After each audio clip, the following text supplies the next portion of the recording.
왜 우리는 가만히 있어도 생각이 멈추지 않을까요? 아무 일도 일어나지 않았는데 머릿속은 계속 움직입니다. 이미 끝난 일, 아직 오지도 않은 일, 그리고 존재하지 않는 이야기까지 우리는 그 안에서 계속 살아갑니다. 오늘 이 시간은 그 생각을 억지로 멈추는 방법이 아니라 왜 멈추지 않는지, 그리고 어떻게 조용해지는지 아주 천천히 바라보는 시간입니다. 당신이 괴로운 진짜 이유. 3부작 오디오북 제1부. 몸이 먼저 안다. 내수용 감각 알로스타시스 예측적 뇌가 만드는 고통의 구조. 청취 전 안내. 이어폰을 끼고 조용한 공간에 앉으십시오. 이 대본은 지식을 전달하기 위해 쓰인 것이 아닙니다. 당신이 왜 지금 이 순간 이렇게 느끼는지 그 이유를 몸과 뇌의 언어로 설명하기 위해 쓰였습니다. 중간중간 멈춤 구간이 있습니다. 그 순간에는 듣던 것을 내려놓고 오로지 지금 이 순간 몸 안에서 일어나는 것에만 집중해 보십시오. 이 오디오북은 이해하는 것이 아니라 경험하는 것입니다. 챕터 1. 왜 아무 이유 없이 괴로운가? 알로스타시스의 비밀. 1-1. 당신의 몸은 지금 이 순간에도 계산하고 있다. 오늘 별일 없었는데 이상하게 힘듭니다. 특별히 슬픈 일도 화나는 일도 없었는데 저녁이 되면 무겁습니다. 사람들과 있을 때는 괜찮은 것 같았는데 혼자가 되는 순간 공허해집니다. 당신은 아마 이 감정에 이름을 붙이려 했을 것입니다. 우울인가? 불안인가? 번아웃인가? 그런데 딱 맞는 말이 없습니다. 그저 무겁고 뭔가 부족하고 어딘가 맞지 않는 느낌. 이 경험에 지금까지 없던 설명이 있습니다. 그것은 신경과학자 알린 버스타인 알린 BURSTYN과 신체 조절 연구의 선구자들이 수십 년에 걸쳐 밝혀낸 알로스타시스 ALLOSTASIS라는 개념입니다. 우리는 오랫동안 몸이 항상성 호미오스테이서스, 즉 균형 상태를 유지하려 한다고 배웠습니다. 체온, 혈당, 혈압이 일정하게 유지되려 한다는 것입니다. 그것은 사실입니다. 그런데 더 중요한 이야기가 있습니다. 스털링 피터 스털링과 아이어 조서프 아이어가 1988년에 제안하고 이후 브루스 맥이웬 브루스 머규이 발전시킨 알로스타시스 이론은 이렇게 말합니다. 몸은 현재 상태를 유지하는 것이 아니라 앞으로 필요할 것을 미리 예측하고 준비한다. 예를 들어봅시다. 당신이 아침에 눈을 뜨는 순간 코르티솔이 급격히 올라갑니다. 아직 아무 일도 하지 않았는데 왜일까요? 뇌가 곧 활동이 시작될 것을 예측하고 미리 에너지를 준비하는 것입니다. 이것이 알로스타시스입니다. 이 예측 시스템은 몸 전체를 관할합니다. 심박수, 호흡, 혈류, 면역, 소화, 호르몬. 이 모든 것이 앞으로 무엇이 필요할까에 따라 끊임없이 조정됩니다. 1-2. 알로스타틱 부하 예측이 틀릴 때 쌓이는 것. 알로스타시스의 핵심은 정확한 예측입니다. 뇌가 미래를 정확하게 예측할수록 몸의 조절 비용이 줄어듭니다. 필요한 만큼만 심박수가 올라가고 필요한 만큼만 코르티솔이 분비됩니다. 그런데 예측이 자주 틀리면 어떤 일이 생길까요? 몸은 비용을 지불합니다. 이 비용이 쌓인 것을 브루스 맥이웬은 알로스타틱 부하 ALLOSTATIC 로드라고 이름 붙였습니다. 알로스타틱 부하는 측정 가능합니다. 혈압, 허리 마이너스 엉덩이 비율, 코르티솔 수준, 혈당 조절 능력, 콜레스테롤, 염증 표지자 등 10여 가지 생리적 지표를 통해 그 사람이 얼마나 큰 조절 부담을 지고 있는지를 수치로 나타낼 수 있습니다. 핵심은 이것입니다. 알로스타틱 부하가 높을 때 당신이 경험하는 것이 무엇인지 아십니까? 이유 없는 피로, 설명할 수 없는 불안, 사소한 일에 과민하게 반응하는 것. 아무것도 하기 싫은 무기력, 그리고 모든 것이 너무 무겁게 느껴지는 그 감각. 그것은 당신의 의지 부족이 아닙니다. 그것은 당신의 몸이 너무 오랫동안 너무 많은 예측 오류를 감당해온 결과입니다. 잠시 멈춤 느껴보십시오. 1-3. 만성 스트레스가 알로스타틱 부하를 높이는 방식. 어떻게 알로스타틱 부하가 쌓일까요? 3가지 주요 경로가 있습니다. 첫 번째는 반복적 스트레스의 누적입니다. 하나하나는 작지만 반복되는 스트레스, 메일의 통근, 직장에서의 긴장, 관계의 마찰, 재정적 걱정들이 쌓입니다. 뇌는 이 각각의 사건에 반응할 때마다 자원을 소모하고 그것이 복구되지 않은 채 다음 스트레스가 옵니다. 두 번째는 비예측성 unpredictability입니다. 맥길 대학교의 신경과학자 마이클 미니의 연구에서 중요한 발견이 나왔습니다. 어미의 돌봄 패턴이 불규칙한 환경에서 자란 쥐들은 전체 돌봄 양이 동일해도 스트레스 반응 시스템이 더 민감하게 조율되었습니다. 예측할 수 없다는 것 자체가 몸에 부하를 줍니다.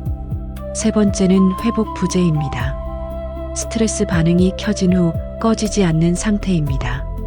현대인의 가장 큰 문제는 스트레스 자체가 아닙니다. 스트레스가 끝난 후에도 회복이 일어나지 않는 것입니다. 스마트폰이 꺼지지 않고 업무 메시지가 퇴근 후에도 오고 내일의 걱정이 수면을 방해합니다. 회복 없는 반복이 알로스타틱 부하를 기하급수적으로 높입니다. 챕터 2. 내수용 감각, 당신이 몰랐던 몸의 언어. 2-1. 뇌 속의 또 다른 감각 시스템. 시각, 청각, 촉각, 미각, 후각. 우리는 보통 5가지 감각을 배웁니다. 그런데 이것들은 모두 외부 세계를 감지하는 감각입니다. 내부를 감지하는 감각이 있습니다. 이것을 내수용 감각 INTEROCEPTION이라고 합니다. 내수용 감각은 심장 박동, 호흡 리듬, 위장의 움직임, 근육의 긴장, 체온 변화, 혈당 변동, 방광의 상태, 몸 내부에서 일어나는 모든 것을 감지하는 감각입니다. 이 감각을 처리하는 주요 뇌 영역은 섬엽 INSULA입니다. 섬엽은 뇌 깊숙이 위치하며 내수용 신호를 통합하고 해석합니다. 그리고 이 해석이 감정이 됩니다. 감정은 마음에서 나오는 것이 아닙니다. 감정은 몸 내부의 신호를 뇌가 해석한 것입니다. 신경과학자 안토니오 다마지오 앤토니오 DAMASIO가 제안하고 이후 안일, 세스 ANIL, 세스와 칼, 프리스톤 칼, FRISTON 등이 발전시킨 이 관점은 감정과학을 근본부터 바꿔놓았습니다. 2-2. 내수용 감각 정확도, 당신은 자신의 몸을 얼마나 잘 느끼는가. 내수용 감각에는 정확도 INTEROCPTIVE 애기어럿이라는 개념이 있습니다. 자신의 심장 박동을 얼마나 정확하게 감지할 수 있는가를 측정하는 것이 대표적인 방법입니다. 실험에서 참가자들은 일정 시간 동안 자신의 심박수를 세고 그것을 실제 심박수와 비교합니다. 이 두 숫자의 차이가 내수용 감각 정확도를 반영합니다. 서섹스 대학교의 신경과학자 안일, 세스 ANIL, 세스 연구팀의 연구에서 놀라운 상관관계가 발견되었습니다. 내수용 감각 정확도가 낮을수록, 즉 자신의 몸 상태를 잘 감지하지 못할수록 불안 증상이 높고 감정 조절이 더 어려웠습니다. 직관에 반하는 것처럼 보입니다. 몸을 더 잘 느끼면 불안이 더 많이 생길 것 같지 않습니까? 그런데 실제로는 반대입니다. 자신의 몸 상태를 정확하게 감지하는 사람이 감정 상태를 더 잘 이해하고 조절합니다. 몸의 소리를 듣지 못하면 뇌는 최악의 시나리오로 빈칸을 채웁니다. 몸이 무엇을 전달하려는지 정확히 알지 못할 때 뇌는 이것이 위험 신호인가? 라는 쪽으로 편향하여 해석합니다. 이것이 내수용 감각이 낮은 사람들이 불안을 더 많이 경험하는 이유입니다. 멈춤. 지금 이 순간 심장이 뛰는 것이 느껴지십니까? 위장에서 어떤 감각이 있습니까? 30초 동안 몸 안을 들어보십시오. 2-3. 내수용 감각이 왜 흐릿해지는가? 많은 현대인들이 자신의 몸에서 분리된 채 살아갑니다. 머릿속 생각 속에 있고, 화면 속에 있고, 과거나 미래 속에 있습니다. 지금 이 순간 몸 안에서 일어나는 것을 알아차리는 능력이 약화됩니다. 이것이 왜 생길까요? 첫째, 만성 스트레스입니다. 지속적인 교감신경 활성화는 몸 전체를 긴장 상태로 유지하고 역설적으로 내수용 신호에 대한 민감도를 낮춥니다. 너무 많은 신호가 들어올 때 뇌는 일부를 차단합니다. 둘째, 트라우마입니다. 압도적이었던 신체적 경험의 기억을 피하기 위해 뇌는 몸의 특정 부위에서 오는 신호를 약화시키는 것을 학습합니다. 베셀 반데어 콜크 BSSEL 벤 더 코크가 몸이 점수를 기억한다더 바디 키프스 더 스코에서 설명한 해리 디소시에이션의 신경학적 기반입니다. 셋째, 어린 시절 감정 환경입니다. 울지마, 예민하게 굴지마, 그 정도로 힘든 게 아니야. 이런 메시지를 반복적으로 받은 아이는 자신의 내수용 신호를 신뢰하지 않는 법을 배웁니다. 자신의 몸에서 멀어지는 것은 생존을 위한 적응이었습니다. 그러나 그것이 굳어지면 자신이 무엇을 느끼는지, 무엇이 필요한지를 알 수 없게 됩니다. 챕터 3. 예측적 뇌. 당신이 경험하는 것은 현실이 아니다. 3-1. 뇌는 수동적 수신기가 아니다. 대부분의 사람들은 뇌가 이렇게 작동한다고 생각합니다. 눈으로 무언가를 보면 뇌가 그것을 처리하고 인식한다. 귀로 소리를 들으면 뇌가 분석하고 이해한다. 감각이 먼저이고 인식이 나중이다. 신경과학은 이것이 잘못된 순서임을 보여줍니다. 유니버시티 칼리지 런던의 칼 프리스톤 칼 FRISTON이 발전시킨 자유, 에너지 원리 프리 에너지 프린서펄과 그 핵심인 예측 코딩 프리딕티브 코딩 이론에 따르면 뇌는 끊임없이 예측을 생성하고 그 예측과 실제 감각 입력의 차이, 예측 오류 프리딕션 에러만을 업데이트합니다. 즉, 당신이 지금 보고 있는 세계는 본 것이 아닙니다. 뇌가 이럴 것이다라고 예측한 세계에 실제 감각이 수정을 더한 결과물입니다. 뇌로 들어오는 정보의 흐름을 분석해보면 이것이 더 명확해집니다. 시각 피질에서 올라오는 상향 신호 바텀 마이너스업 시그널보다 전전 두 피질에서 내려오는 하향 신호 타프 마이너스 다운 시그널과 10배 이상 많습니다. 당신이 경험하는 현실의 90% 이상은 뇌가 만들어낸 예측입니다. 3-2. 몸 상태도 예측된다. 내수용적 추론. 예측 코딩은 외부 세계에만 적용되는 것이 아닙니다. 내부 즉 몸 상태에 대해서도 뇌는 끊임없이 예측을 만들어냅니다. 이것을 내수용적 추론 INTEROCPTIVE 인퍼런스이라고 합니다. 뇌는 지금 이 순간 몸이 어떤 상태일지를 예측합니다. 그리고 실제 내수용 신호와 비교합니다. 예측과 신호가 일치하면 아무 일도 일어나지 않습니다. 그런데 예측 오류가 클수록, 즉 뇌가 예측하지 못한 신체 신호가 들어올수록 그것이 강한 감정 반응으로 경험됩니다. 공황 발작을 경험해 본 분들이 있을 것입니다. 혹은 그것에 가까운 극심한 불안. 그 순간 실제로 심각한 신체 위협은 없습니다.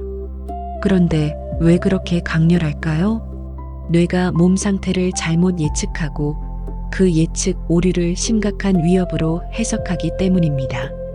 심장이 조금 빠르게 뛰는 것을 심장마비의 전조로 예측하고 그 예측이 더 강한 심장 반응을 만들고 그것이 예측을 더 강하게 만드는 악순환입니다. 불안은 외부 세계의 위협이 아닐 수 있습니다. 몸 상태에 대한 뇌의 잘못된 예측일 수 있습니다.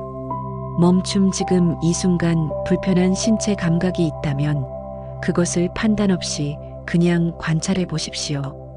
위험 신호인지 확인하지 말고 그냥 이런 감각이 있구나라고만. 3-3. 과거의 몸이 현재를 만든다. 통계적 학습. 뇌의 예측은 어디서 올까요? 과거의 경험에서 옵니다. 뇌는 과거의 모든 신체 경험을 통계적으로 학습합니다.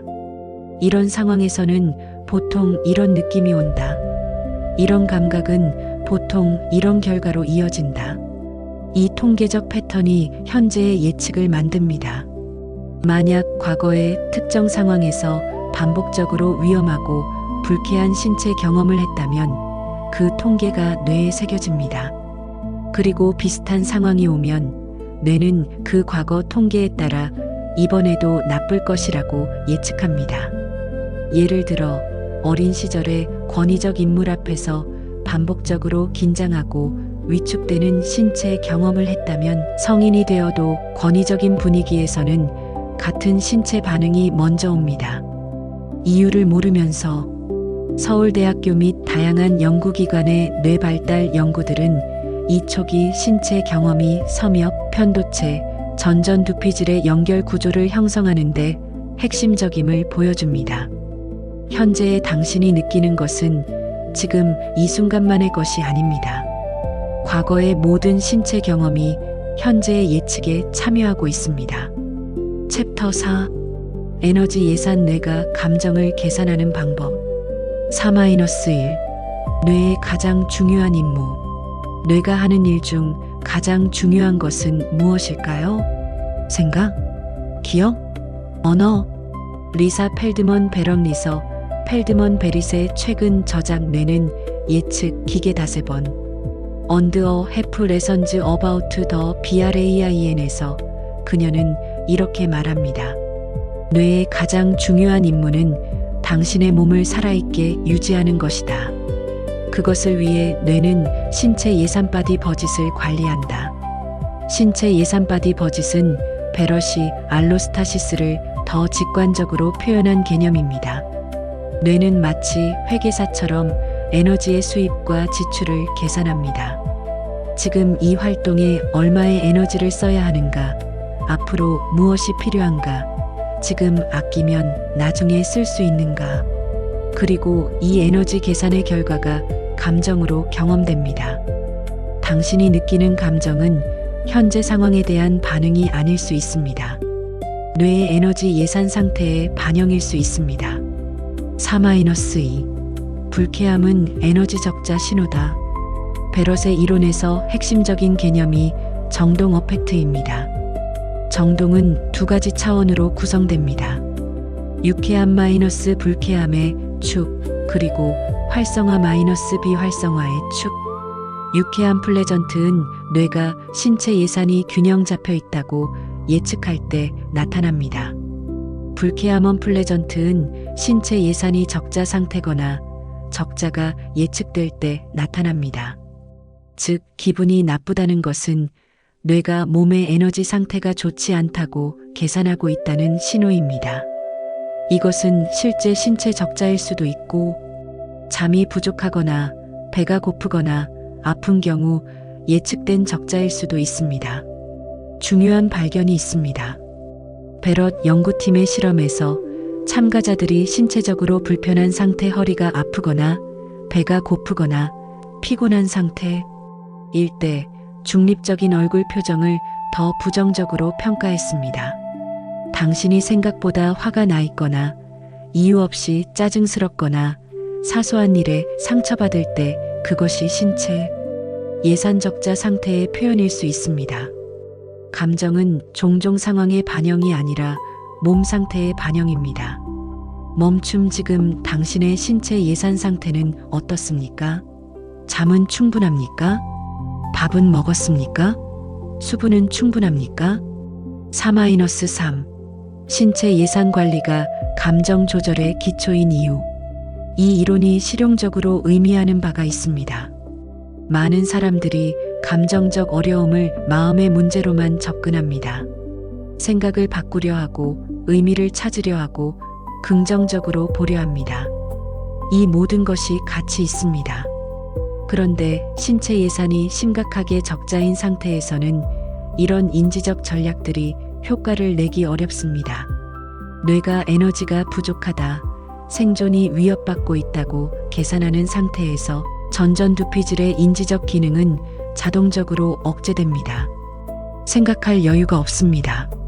스탠퍼드 의대의 수면 연구 등 다양한 연구들이 공통적으로 보여주는 것이 있습니다. 수면, 영양, 신체 활동, 사회적 연결 이 네 가지는 신체 예산의 가장 기본적인 수입원입니다. 감정 조절은 마음에서 시작하기 전에 몸에서 시작해야 합니다. 몸의 기초가 충족되지 않으면 마음의 작업은 허공에 짓는 집입니다. 챕터 5. 폴리베이걸 이론 안전이 먼저다. 5-1 자율신경계의 세 가지 상태.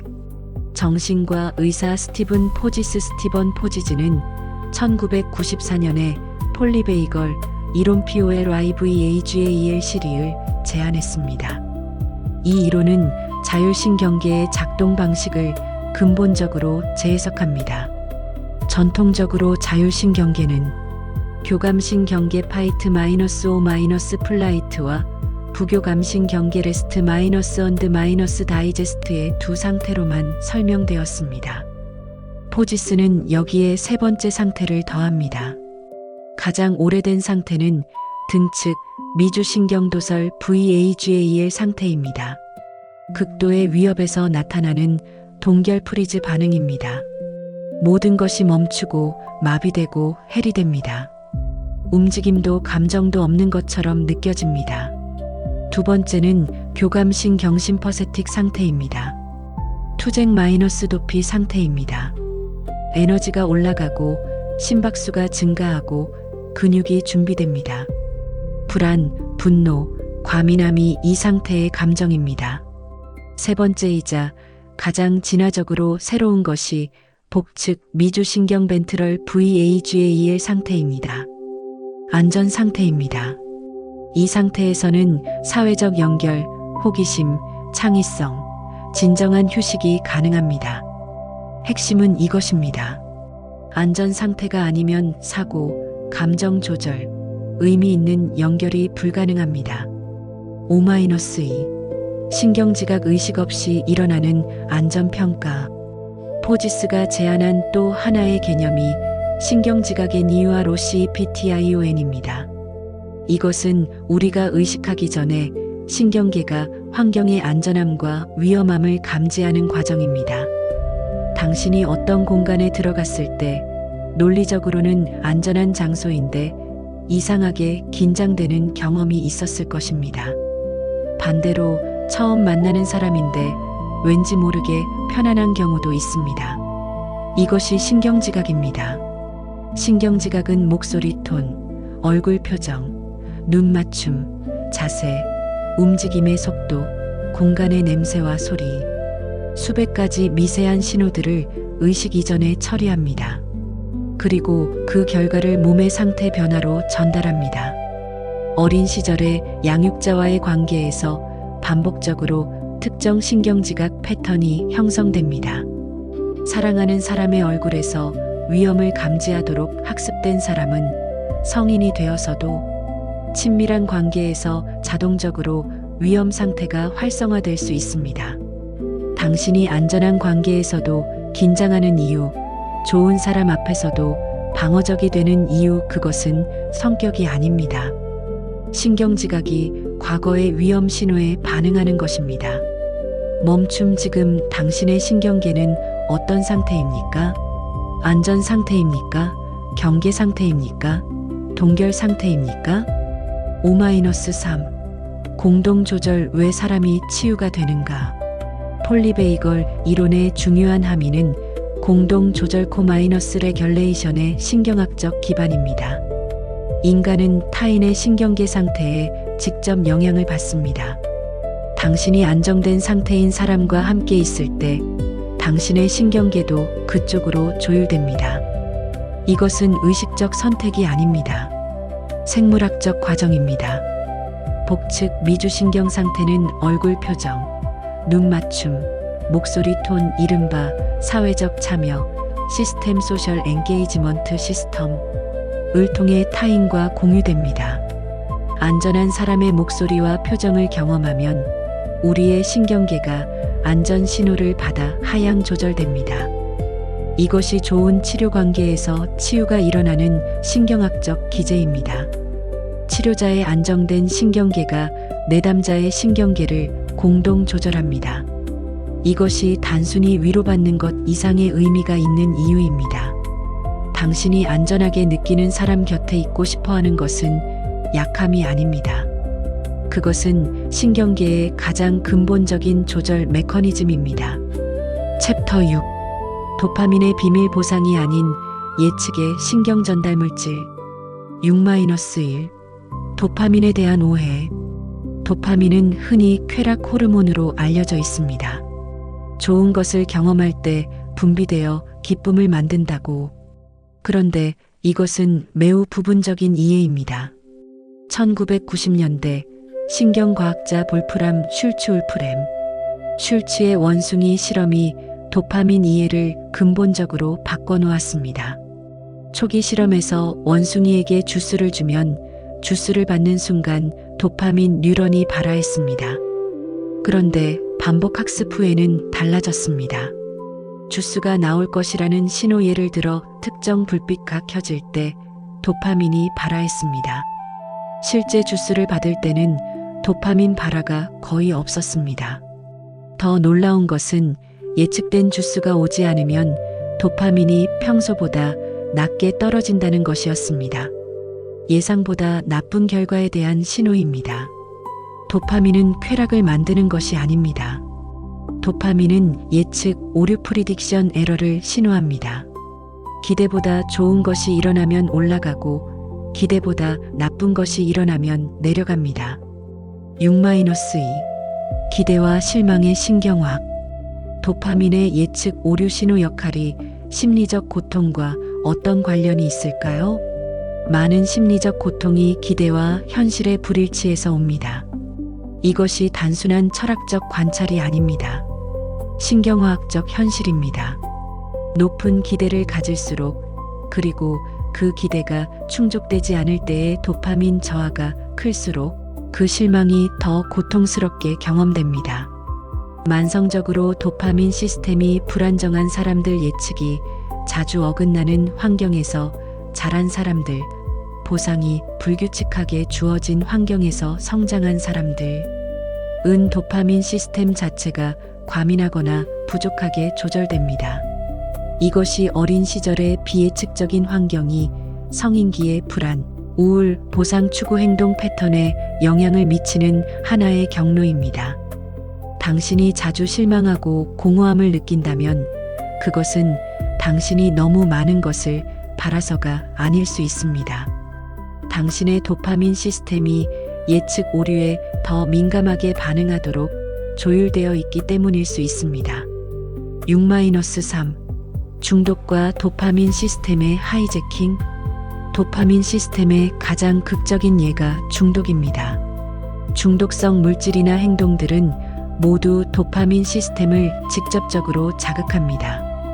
자연적인 보상, 음식, 사회적 연결, 성적 접촉은 도파민을 약 10200%까지 증가시킵니다. 반면 코카인은 약 30400%, 메스암페타민은 1000%까지 도파민을 증가시킵니다.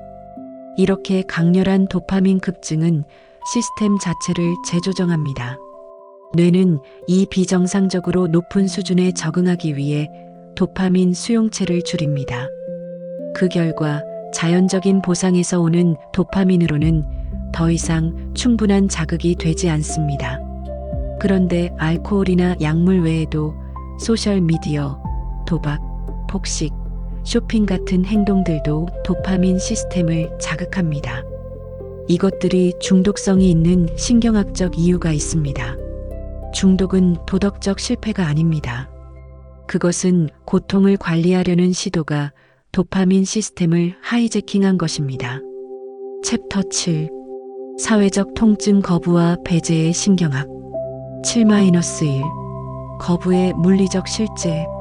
사람들로부터 거부당하거나 배제될 때 마음이 아프다는 표현을 씁니다. 이것이 단순한 비유가 아닙니다. 독일의 신경과학자 클라우스 람스칼 렘의 연구를 비롯한 여러 fMRI 연구들에서 사회적 거부를 경험할 때 활성화되는 뇌 영역이 신체적 통증을 경험할 때 활성화되는 영역과 상당 부분 겹친다는 것이 확인되었습니다. 특히 전방 대상 피즈렌티리어 CINGULAT 코텍스과 오른쪽 보괴측 전전두피질이 두 종류의 통증 모두에서 활성화됩니다. 이 발견에 실용적 함의가 있습니다. 타이레노라세트 아미노펜을 매일 3주간 복용한 집단이 위약 집단에 비해 소셜미디어에서 배제되는 실험적 상황에서 덜 고통스럽게 느꼈습니다. 사회적 통증이 신체적 통증 억제제에 반응한 것입니다.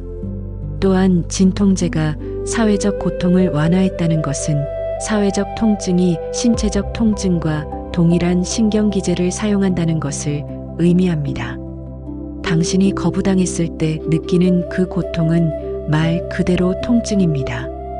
그것을 별것 아닌 것으로 치부하거나 더 강해져야 한다고 압박하는 것은 골절된 다리를 그냥 걸으라고 하는 것만큼 비현실적입니다. 멈춤. 당신이 가장 두려워하는 거부나 배제는 어떤 것입니까? 그 두려움은 언제부터였습니까? 7-2. 사회적 뇌와 소속감의 생물학. 로빈 덤바라본 덤바는 영장류의 뇌 크기와 집단 크기의 상관관계를 연구하며 유명한 덤바의 수DUMBARS 넘버를 제안했습니다. 인간이 안정적으로 유지할 수 있는 사회적 관계의 수는 약 150명이라는 것입니다. 덤바는 인간의 심피지레니오 CORTEX이 다른 영장류에 비해 크게 발달한 이유가 복잡한 사회적 관계를 추적하고 관리하기 위해서라고 주장합니다. 즉, 인간의 큰 뇌는 생각하기 위해서가 아니라 관계를 위해서 진화했다는 것입니다. 이 관점에서 보면 인간의 많은 인지 능력, 마음 이론실이 어브 마인드, 공감, 언어, 협력 은주로 사회적 목적을 위해 발달한 것입니다. 뇌의 가장 많은 자원이 사회적 처리에 투입됩니다. 다른 사람들이 무엇을 생각하는지, 그들이 나를 어떻게 평가하는지, 내 집단 내에서 내 위치는 어디인지를 끊임없이 계산합니다. 다른 사람들의 눈이 너무 신경 쓰이는 것이 당신의 나약함이 아닙니다. 그것은 인간이라는 종의 신경학적 기본값입니다. 단지 현대의 환경에서 그 시스템이 과부하에 걸리고 있을 뿐입니다. 7-3. 거울 뉴런과 공감의 신경학. 1990년대 초 이탈리아 파르마 대학교의 자코모 리촐라티 자코모 RIGGOLATTI 연구팀이 원숭이 실험 중 우연한 발견을 했습니다. 원숭이가 연구자가 땅콩을 짚는 것을 보기만 했는데 원숭이 자신이 땅콩을 짚을 때 활성화되는 뉴런들이 발화했습니다. 이것이 거울 뉴런 미러 누란지의 발견입니다.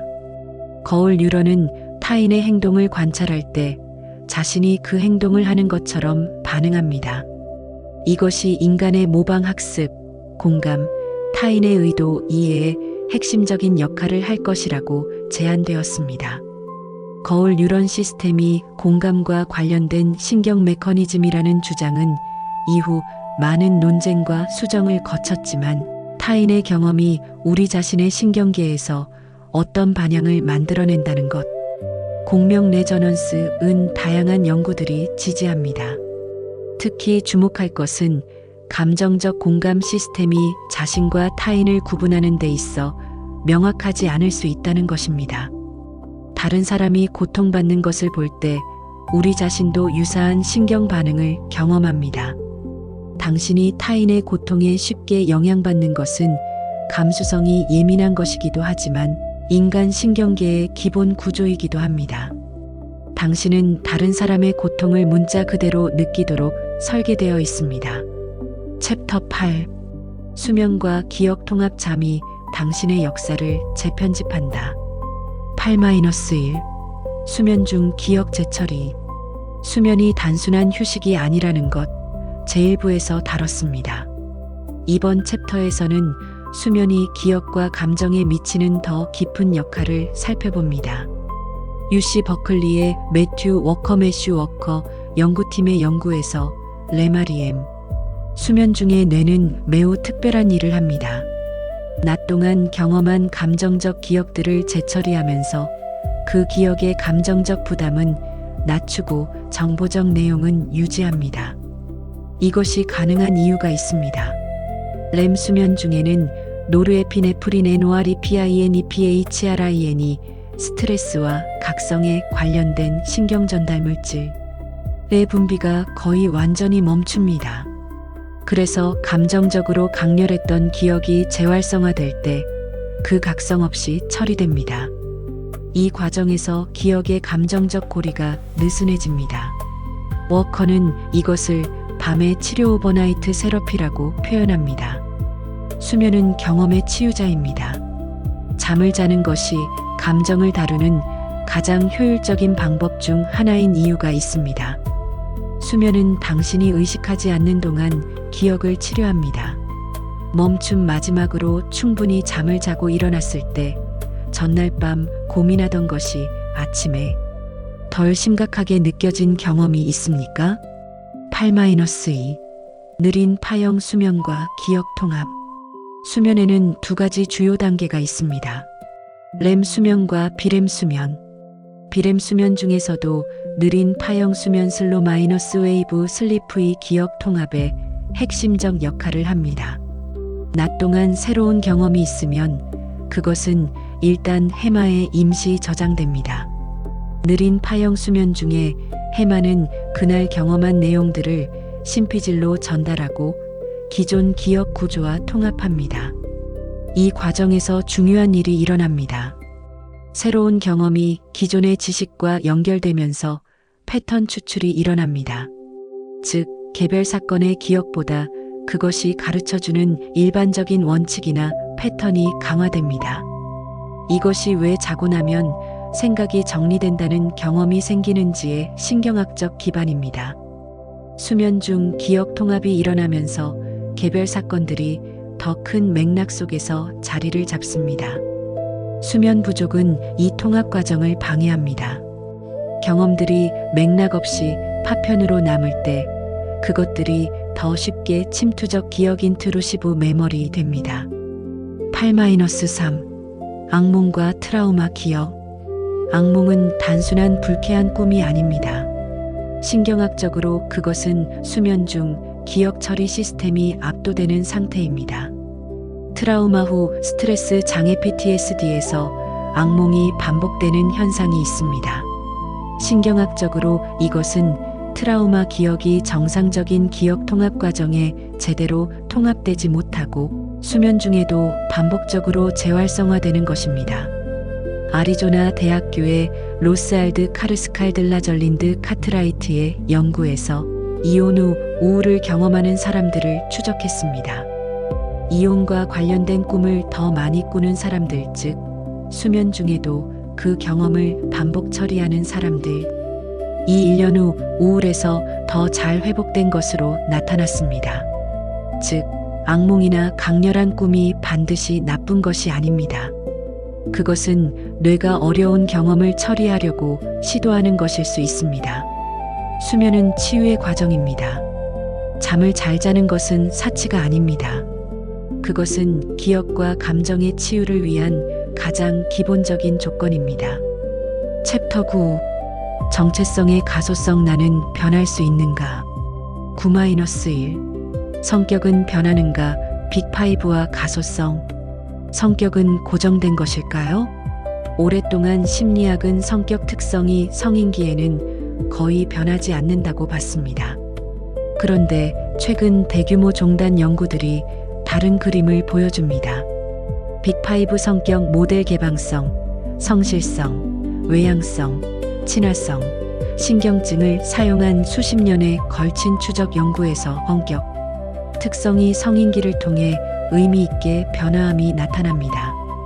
평균적으로 신경증은 나이가 들면서 줄어들고 성실성과 친화성은 증가합니다. 더 중요한 것은 의도적 노력이 성격 변화를 가속할 수 있다는 것입니다. 스코틀랜드 세인트 앤드루스 대학교의 나단 허드슨 네이선 허드선 연구팀의 실험에서 특정 성격 특성을 변화시키려는 의도를 갖고 그것을 지향하는 행동을 실천한 사람들이 실제로 그 특성에서 변화를 보였습니다. 당신은 타고난 성격의 포로가 아닙니다. 성격은 변합니다. 의도적으로, 점진적으로, 그러나 실질적으로. 멈춤 지금으로부터 5년 후에 당신은 어떤 사람이고 싶습니까? 그 사람은 지금의 당신과 어떻게 다릅니까? 9-2 서사적 정체성의 재구성. 정체성이 고정된 것이 아니라면 변화를 위한 심리학적 레버는 무엇일까요? 하나의 강력한 레버는 자신의 이야기를 다시 쓰는 것입니다. 이것을 서사적 정체성 재구성 내러티브 아이덴티티 리컨스트럭션이라고 합니다. 심리학자 된 맥애덤스 된 머캐덤즈의 연구에서 자신의 어려운 경험을 단순한 고통의 서사가 아니라 성장과 의미의 서사로 재구성하는 것이 심리적 안녕과 강하게 상관됩니다. 이것을 그는 구원의 이야기 리뎀프션 내러티브라고 부릅니다. 흥미로운 것은 이 재구성이 단순한 긍정적 사고가 아니라는 것입니다. 고통을 부정하거나 축소하지 않습니다. 그 고통을 포함하면서 그것이 어떻게 현재의 자신을 만들었는지, 무엇을 가르쳐줬는지, 어떤 강점을 개발하게 했는지를 통합하는 것입니다. 당신의 과거는 변하지 않습니다. 그러나 그 과거의 의미는 아직 완성되지 않았습니다. 당신이 그 이야기를 어떻게 완성하느냐에 따라 같은 과거가 감옥이 되기도 하고 기초가 되기도 합니다. 9-3 관계 속에서 변화하는 자아. 정체성의 변화는 고립 속에서 혼자 일어나기 어렵습니다. 신경학적으로 자아는 관계 속에서 형성되고 관계 속에서 변화합니다. 이것을 관계적 자아 릴레이셔널 셀프라고 합니다. 우리는 혼자일 때와 다른 사람들과 함께일 때 다른 자아가 활성화됩니다. 그리고 반복적으로 어떤 자아가 활성화되느냐가 그 자아를 강화합니다. 당신이 함께 있을 때 더 좋은 버전의 자신이 나오는 사람들이 있습니까? 당신의 강점을 보아주고 성장의 가능성을 믿어주고 안전하게 취약해질 수 있게 해주는 사람들. 그런 관계들이 신경학적으로 새로운 자아 표상을 형성합니다. 이런 나도 있구나라는 것을 반복적으로 경험할 때 그것이 자기 개념의 일부로 통합됩니다. 당신을 더 좋은 버전으로 만들어주는 관계에 투자하는 것은 자기 개발이 아닙니다. 그것은 신경생물학적 치유입니다. 제2부를 마치며 기억과 미래 사이에서 1시간 동안 기억의 신경과학을 여행했습니다. 기억은 사실이 아닙니다. 그것은 매번 재구성됩니다. 트라우마는 사건이 아니라 신경계 반응입니다. 어린 시절의 경험이 정서 조절 능력의 신경학적 기반을 형성합니다. 수치심은 신경생물학적으로 가장 강렬한 통증 중 하나입니다. 도파민은 쾌락이 아니라 예측 오류를 신호합니다. 거부는 문자 그대로 통증입니다. 수면은 기억을 치료합니다. 그리고 정체성은 변할 수 있습니다. 이 모든 것이 가리키는 방향이 있습니다. 당신의 과거는 당신의 현재를 결정하지 않습니다. 그것은 당신의 현재를 형성했습니다. 그리고 현재는 미래를 형성하고 있습니다. 제3부에서는 감정과 의미의 신경과학을 다룹니다. 어떻게 고통스러운 감정을 다루는가, 의미가 뇌를 어떻게 변화시키는가, 그리고 진정한 심리적 자유가 무엇을 의미하는지를 탐구합니다. 오늘 밤 잠들기 전 한 가지만 해보십시오. 지금의 당신이 어린 시절에 자신에게 해주고 싶은 말이 있다면 그 말을 적어보십시오. 그 말이 지금의 당신에게도 필요한 말일 수 있습니다.